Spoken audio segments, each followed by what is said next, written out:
Hi, it's Therese and I'm here for Altenew, and today I have a 2-for-1. This is a his and hers clean and simple ninja invasion design. So I'm going to start with the hers card, and I've got a piece of, it's a pale grey cardstock and it's cut to the same size as my card front, and I'm stamping, there's a set called To the Moon and it has a layered moon on it, and rather than stamp the base layer of the moon, I decided to use the grey cardstock instead. So I'm actually only stamping the second and third layer of this stamp. And I've used the greys, so it's like a tone on tone sort of effect. Now I have decided to use my Misty today because then I can get a lot more even coverage with my stamping. It takes the guesswork out of it. If I need to add a couple of layers, which I have in a lot of my stamping today, especially in the Ninja cards, because it's actually a new stamp set and I haven't used it much, so they haven't been conditioned very well yet. But the best thing about the Misty is you can re-stamp over your image and you know it's going to be in exactly the same spot.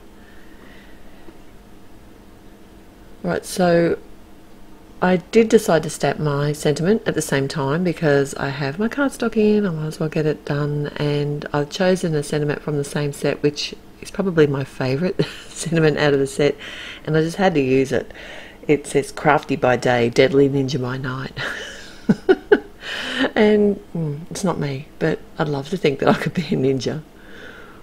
Not me. I'm sorry, I'm just picturing myself being a ninja. It ain't gonna happen. Okay, I wanted the moon to have some whiteness about it, and I tossed up whether to use pigment inks and do it that way on the coloured cardstock, but this is my cheats way of doing it. I decided to actually come back in with a Prismacolor, a white Prismacolor pencil. I'm just colouring the gaps of the moon that would have been white, and that way I knew it would have that kind of lightness about it and I didn't have to worry about pigment inks. And I wanted to use the Altenew greys anyway. So now it's time to stamp out my ninjas, and this Ninja Invasion set is such a fun set. I've had this idea of stamping out a pink ninja ever since I saw it, and with the new set of pinks, the hot pinks, the bright pinks that Altenew have, the last 3 sets of ink that were released have become my favourite, the pinks, the blues and the yellows, and I use them all the time. And this one's the Pinkalicious, and I did stamp that out a couple of times. And this is what I love about the Misty, is I can actually line up my stamps before I stamp the image. I don't have to try and freehand stamp it, although this isn't a difficult image. These aren't difficult images to line up. They're a bit forgiving actually.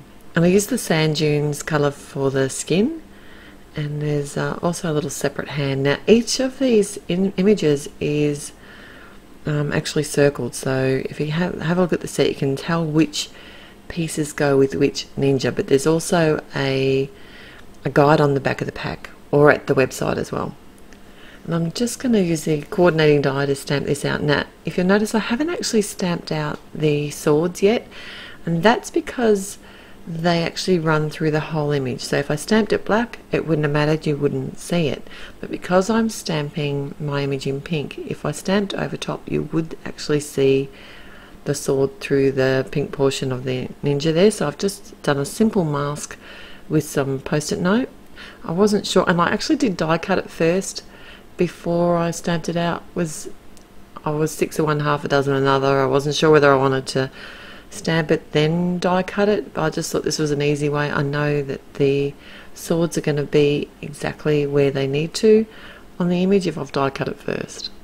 I can just remove my masks, and to get rid of my pink eyeshadow on my ninja, I'm just coming in with my Copic multi-liner, and of course it's a girl, so she gets little tiny eyelashes.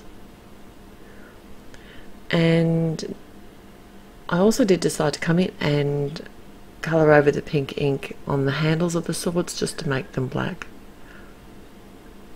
I could have selectively stamped this, but it's just much easier just to add some, colour over the top with the Copic multi-liner.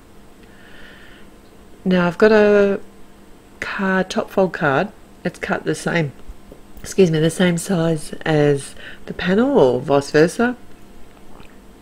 And I've added some adhesive. Oh, I'm struggling with my words, so I'm sorry, I'm post-night duty here.